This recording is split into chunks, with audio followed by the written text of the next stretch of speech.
Hello, welcome to Spanish Lessons with Dr. Alan Davison. The videos in this series are designed to be used with the Blurzo el Burro graded Spanish reader. The reader is available at Amazon.com or through my website at blurzo.com. Have fun. Okay, today we're going to look at indirect object pronouns. We've seen indirect object pronouns before when we were learning how to use the verb gustar. Today we'll look at them in a more comprehensive fashion. Uh, a little reminder, when we were working with direct objects and direct object pronouns, remember we said the way to find a direct object in a sentence was to ask the question what or whom. For example, John sees the table. He sees what? He sees the table. That's the direct object. Or John sees Sally. Whom does Johnny see? Whom does John see? He sees Sally. Sally's the direct object. With indirect object pronouns, the question we ask to find an indirect object in a sentence is to whom, to what, for whom, for what. So, for example, we might have the sentence, he reads the letter to, well, we'll use Sally again. Okay, so the direct object in this sentence is the letter. He reads what? The letter. He reads it to whom? To Sally. So to Sally is the indirect object. In English, we abbreviate that I-O.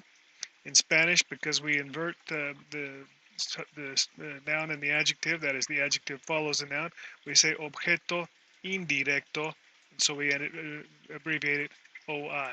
So Sally, to Sally, is the indirect object. Okay? So we'll leave the direct object alone for now, and we'll work just with the indirect object, okay, with to Sally.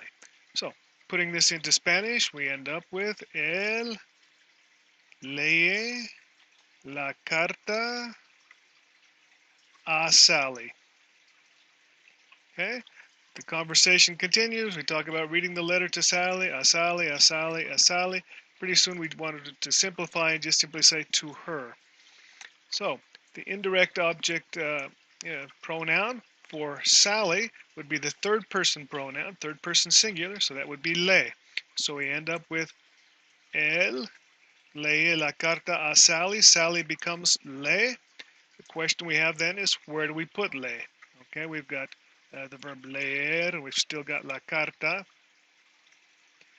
The same rules follow for where you put indirect object pronouns is where you put direct object pronouns. That is to say, they can be placed either before a conjugated verb or after and attached to an unconjugated verb or a gerund, the ing form. In this sentence, we only have one verb. It is conjugated. That's the verb leye. El leye. Oops, we need an accent there, don't we? El leye la carta. We want to say simply to her. Then the le we have to put before the conjugated verb.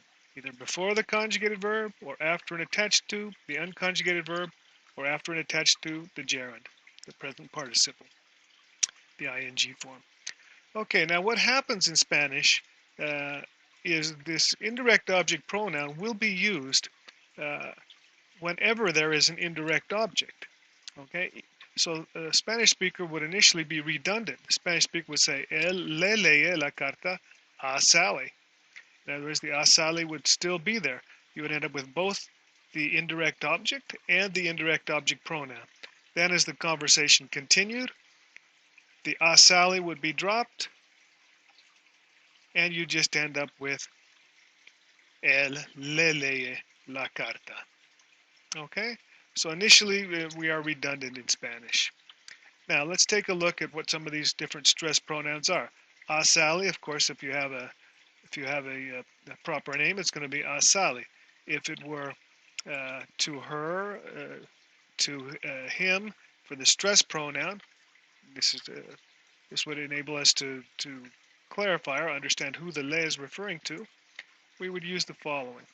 For le, you would have, of course, a Sally if it's a proper name, or use the subject pronouns, a ella, a él, a él, a usted, okay? or, as we mentioned, a Sally or a Juan, whoever the proper name is. Or if it were to the dog, let's say, a el perro would become al perro. And that would clarify who the le is referring to. Okay? For les, you would end up with a ellos, a ellas, a ustedes, or a Juan y Maria if you have the two of them. Okay, so this would clarify who the le or les is referring to. Again, initially a Spanish speaker will start with both the le and the a Sally or a ella or a él, then drop the a Sally and just end up with the indirect object pronoun. For the other indirect object pronouns, there are also stress pronouns. Okay, for me it is a mí. For te it is a ti, no accent. For nosotros, we use the subject pronoun a nosotros. Vosotros, a vos, oops, nosotros, vosotros. Okay? The stress pronouns for the forms other than le or les are used only for emphasis because there's no confusion with me or te or nos or os. There's only potential confusion with le or les because they can refer to a variety of things. Okay? Let's take a short break here and erase some of this. Okay, let's continue. We still have here again, he reads the letter. Now, who does he read it to? To whom does he read it? Okay, let's try. He reads it to me. Then you would simply say, él me lee la carta. If you wanted to put emphasis, it would be a mí. That would not be necessary for clarification, but just for emphasis. Only to me. Él me lee la carta. He reads it to you. Él te lee la carta. He reads it to us. Él nos lee la carta. He reads it to her. Él le lee la carta. Le, possible confusion. So we would put both of them initially. A ella. He reads the letter to them. Okay, let's say them are all women. They are all women. Él les lee la carta. And since they are women, we would say a ellas. Okay. He reads the letter to y'all in Spain. Él os lee la carta. We wouldn't need to add the clarification because os can only mean to you plural, familiar in Spain. But if you wanted to add emphasis, you would say a vosotros or a vosotras. If y'all were all women, then it would be vosotras. Okay? Then nos here again, we could put emphasis on nosotros. That would only be for emphasis. Or if to us, if we were all women, then it would be a nosotras. The te, if we wanted to put emphasis, a ti, not necessary for clarification.